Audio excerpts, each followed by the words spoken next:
ये movie advance humans के बारे में है जो अलग अलग गैलेक्सी में प्लैनेट्स को ऑब्जर्व करके उन्हें किसी भी तरह के खतरे से बचाते हैं। इस मूवी की स्टार्टिंग में हम जेम्स और मैकॉय को देखते हैं जो निबिरू प्लैनेट के लोगों से बच के भाग रहे थे। दरअसल उनके प्लैनेट पर एक वोल्केनो यानी एक ज्वालामुखी फटने वाला था जिसमें उनका पूरा प्लैनेट खत्म हो जाता। जेम्स की टीम उसी इरप्शन को रोकने गई थी, लेकिन वहाँ के लोकल लोग उन्हें अपना दुश्मन समझकर उनके ऊपर हमला कर देते हैं। आखिर में उनके कैप्टन स्पूक्स को उस वोल्केनो में उतरना पड़ता है ताकि वो उसे कोल्ड फ्यूजन से ठंडा कर सके। जेम्स और मैकॉय अपनी स्पेसशिप में वापस आ गए थे, लेकिन स्पूक्स उस वोल्केनो में फंस गया था। उसे बचाने के लिए जेम्स सभी रूल्स को तोड़कर स्पेसशिप को पानी से बाहर निकालता है ताकि वो स्पूक्स को अपनी शिप में टेलीपोर्ट कर पाए और इस तरह उसकी जान बच जाती है और वो ज्वालामुखी पूरी तरह से ठंडा हो जाता है। निबिरू प्लेनेट के लोगों ने ऐसी एडवांस टेक्नोलॉजी नहीं देखी थी, इसीलिए वो उसकी ड्राइंग बनाकर उसे अपना गॉड समझकर उसकी पूजा करने लगते हैं। इसके बाद वो सभी अर्थ पर वापस आ जाते हैं। उनका कमांडिंग ऑफिसर क्रिस्टोफर पाइक उन्हें कहता है कि उस प्लेनेट के लोगों ने अभी तक एक पहिया बनाना भी नहीं सीखा है और तुम दोनों ने उन्हें इतनी एडवांस शिप दिखाकर बहुत बड़ी गलती की है।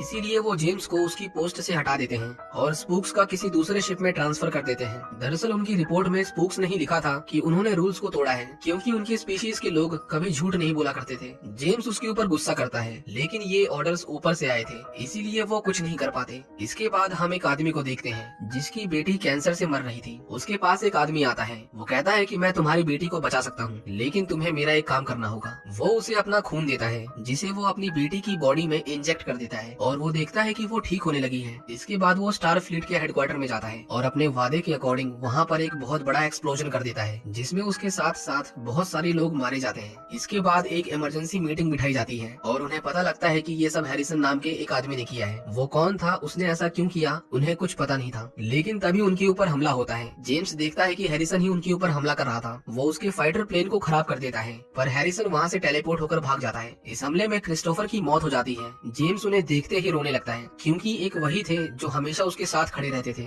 उन्हें पता चलता है कि हैरिसन क्रोनोस प्लैनेट पर टेलीपोर्ट हो गया है और वहाँ पर जाना उनके लिए इम्पॉसिबल था, क्योंकि उस प्लैनेट से उनकी दुश्मनी थी और वहाँ जाकर उस पर हमला करने से वो जंग शुरू कर देते। जेम्स कहता है कि इसकी जिम्मेदारी मेरी है, हम उनसे बात करके उसे वापस अर्थ पर ले आएंगे। इसके बाद मार्कस उसे उसकी पोस्ट वापस कर देता है और उन्हें एक नए वेपन का एक्सेस देता है जो बहुत ही ज्यादा खतरनाक था और उसे अभी तक इस्तेमाल नहीं किया गया था। लेकिन स्पूक्स उसे कहता है कि रूल्स के अकॉर्डिंग हम किसी को भी बिना कोर्ट में पेश किए नहीं मार सकते, पर जेम्स उसे कहता है कि उसने जो किया उसके सामने तो ये कुछ भी नहीं है। वो क्रोनोस पर जाने की तैयारी कर रहे थे, पर उनका चीफ इंजीनियर उन टॉर्पीडोज को ले जाने का अप्रूवल नहीं देता। वो जेम्स से कहता है कि ये वेपन्स बहुत खतरनाक हैं और हमें शायद इस चीज में जानबूझकर घसीटा जा रहा है। वो कहता है कि मैं अपनी पोस्ट से रिजाइन दे रहा हूँ, क्योंकि मैं तो इसका अप्रूवल नहीं दे सकता। जेम्स उसके रिजाइन को एक्सेप्ट कर लेता है। वो सभी क्रोनोस प्लैनेट की ओर जाते हैं, लेकिन जेम्स अपनी क्रू की जान दाव पर नहीं लगाना चाहता था, इसीलिए वो सिर्फ कुछ लोगों के साथ उस प्लैनेट में एंटर करता है। उन्हें हैरिसन की लोकेशन मिल गई थी। वो उसे वार्निंग देते हैं कि अगर उसने सरेंडर नहीं किया तो वो उसके ऊपर टॉर्पीडो से हमला करेंगे। जेम्स जैसे ही नीचे आता है, क्रोनोस के लोग उस पर हमला करते हैं और उसे शिप को लैंड करने का ऑर्डर देते हैं। यूहुरा कहती है कि मुझे उनकी भाषा आती है, इसीलिए मैं उन्हें एक बार समझाने की कोशिश करूंगी।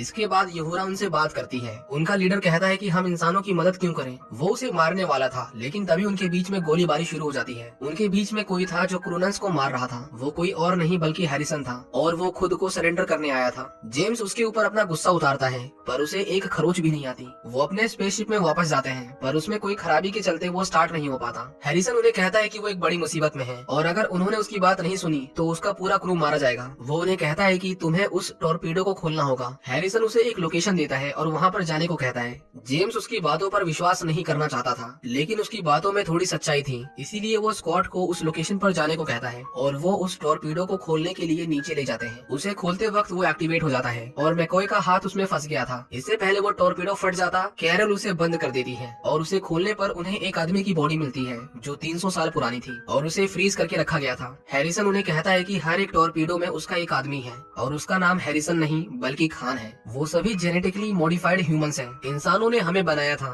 लेकिन उन्होंने ही हमें देशद्रोही घोषित करके हमें क्रायो चेम्बर्स में सुला दिया। 1 साल पहले मार्कस ने मुझे दोबारा जगाकर मुझसे खतरनाक हथियार बनवाए और उसने तुम्हें यहाँ मुझे पकड़ने नहीं बल्कि उन टॉर्पीडोज को टेस्ट करने के लिए भेजा है जो मैंने बनाए हैं। तभी उनके सामने एक शिप आता है। उसके अंदर मार्कस था। मार्कस उसे खान को उसके हवाले करने को कहता है। जेम्स उसे कहता है कि हम खान को अर्थ पर ले जा रहे हैं और वहीं पर उसे उसकी सजा मिलेगी। वो अर्थ की ओर अपनी शिप को ले जा रहे थे, पर मार्कस उनका पीछा करता है और उनके ऊपर हमला करता है और उसके कई लोग स्पेस में मारे जाते हैं। कैरल मार्कस की बेटी थी, वो उसे ये सब रोकने को कहती है, लेकिन मार्कस उसे अपनी शिप में टेलीपोर्ट कर लेता है। जेम्स उसे कहता है कि अगर तुम्हें खान चाहिए तो हम उसे छोड़ देंगे, पर वो उसके क्रू को कुछ ना करे। लेकिन मार्कस उसे कहता है कि मैंने तुम लोगों को यहाँ पर मरने के लिए ही भेजा था। वो उन्हें खत्म करने वाला था, पर तभी उनकी स्पेसशिप काम करना बंद कर देती है क्योंकि उसके अंदर स्कॉट था। खान ने जो लोकेशन बताई थी वो मार्कस के स्पेसशिप की थी। अब उन्हें सोचने के लिए थोड़ा और टाइम मिल गया था। जेम्स डिसाइड करता है कि वो खान के साथ मार्कस के शिप में जाएगा। स्पूक्स उसे खान को ले जाने से मना करता है क्योंकि उसके ऊपर भरोसा नहीं किया जा सकता था, पर जेम्स के पास और कोई ऑप्शन नहीं था। वो खान को अपने साथ चलने को कहता है और बदले में वो उसके क्रू मेंबर्स को आजाद कर देगा। खान स्कॉट को स्पेसशिप के डोर ओपन करने को कहता है और वो दोनों अपनी स्पेसशिप से जंप लगा देते हैं। स्कॉट उस गेट को खोलने ही वाला था कि तभी मार्कस के आदमी उसे पकड़ लेते हैं, लेकिन वो दोनों गेट के बहुत पास थे। अगर वो गेट नहीं खोलता तो वो बाहर ही जमकर मर जाते। स्कॉट गेट को खोल देता है और वो सोल्जर वैक्यूम की वजह से बाहर फेंक उठता है।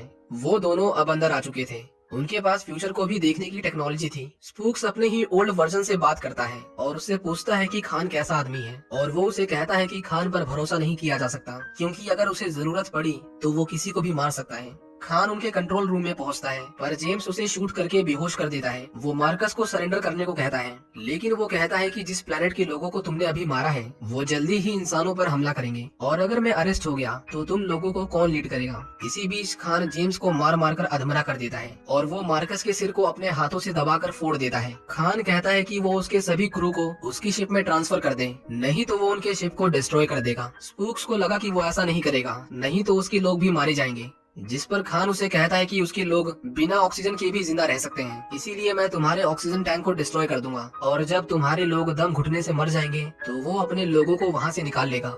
उसे लगा कि यहाँ तो हर तरफ से वो मारे जाएंगे और इसीलिए उसे खान की शर्त को मानना पड़ता है। वो सभी क्रू मेंबर्स को खान की शिप में टेलीपोर्ट कर देता है। बदले में खान भी उन्हें जेम्स को वापस कर देता है, लेकिन वो उन सब को एक साथ खत्म करने वाला था। वो उनके ऊपर मिसाइल्स की बारिश करने लगता है। उसके चेहरे पर जीत की खुशी थी, पर तभी वो टॉर्पीडोज एक्सप्लोड करने लगते हैं क्योंकि स्पूक्स ने उन्हें एक्टिवेट कर दिया था, पर उसमें से सारे क्रू को निकाल लिया था। खान का शिप डिस्ट्रॉय होने लगता है, लेकिन उनका शिप भी कोई सेफ नहीं था। वो अर्थ की ग्रेविटी में फंस गए थे और अगर उनके इंजन स्टार्ट नहीं हुए तो उनकी अर्थ से टक्कर हो जाएगी। उसके ग्रेविटी इंजन फेल हो गए थे, जिसकी वजह से वो सभी हवा में इधर उधर उड़ने लगे थे।